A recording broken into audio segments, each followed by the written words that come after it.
Hi friends, నేను ఈరోజు ఒక స్టోరీ చెప్పాలనుకుంటున్నాను. ఆ స్టోరీలోనే ఆన్సర్ కూడా ఉంటుంది. నేను స్టోరీ మొదలు పెట్టంగానే మీరు ఆన్సర్ కూడా చెప్తారని నాకు తెలుసు.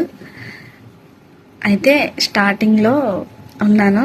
ఈరోజు నుంచే అలాంటివి చేయాలనే ఆసక్తి కలిగి ఉన్నాను. మీకు నచ్చితే లైక్ చేసి, షేర్ చేసి, సబ్స్క్రైబ్ చేసుకోండి. అలాగే మమ్మల్ని సపోర్ట్ చేయండి. ఇప్పుడు చిన్న చిన్నగా చేసిన ఇంకా లోతుగా ఇంకా మిమ్మల్ని ఇంకా ఆలోచింప చేసే విధంగా చేయడానికి నేను ప్రయత్నిస్తాను. అయితే మీరు చూసే ప్రతి వీడియో లైక్ చేసి, షేర్ చేసి, సబ్స్క్రైబ్ చేసుకోండి. ఇప్పుడు స్టోరీలోకి వెళ్దామా? స్టోరీ ఏంటంటే, ఇస్రాయేలీలో ఒక యుద్ధం జరిగింది. ఆ యుద్ధంలో అక్కడున్న ప్రజలందరూ కూడా భయపడుతూ ఉన్నారు. ఏం జరుగుద్దో ఏంటో అని అందరూ భయపడుతూ ఉన్నారు. అప్పుడు రాజుగారు కూడా ఆ యుద్ధానికి వెళ్ళడానికి భయపడుతున్నాడు.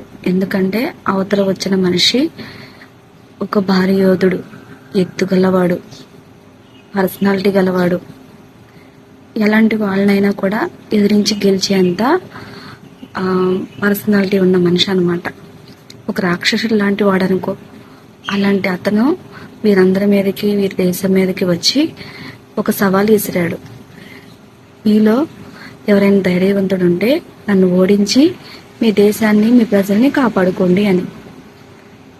అందరూ చాలా భయపడ్డారు, ఎంతో వణికిపోతూ ఉన్నారు. అప్పుడు వచ్చాడు ఒక చిన్నవాడు. అతను అంటున్నాడు, నా దగ్గర కవచం లేదు, యుద్ధం చేసే జ్ఞానం లేదు, అంత పెద్దవాడిని కూడా కాదు, అయినా నేను అతన్ని ఓడిస్తాను అని చెప్తున్నాడు. ఎందుకు ఆ మాట అన్నాడంటే, అతను దేవునితో సహవాసం కలిగిన వాడు, దేవునితో నడిచేవాడు.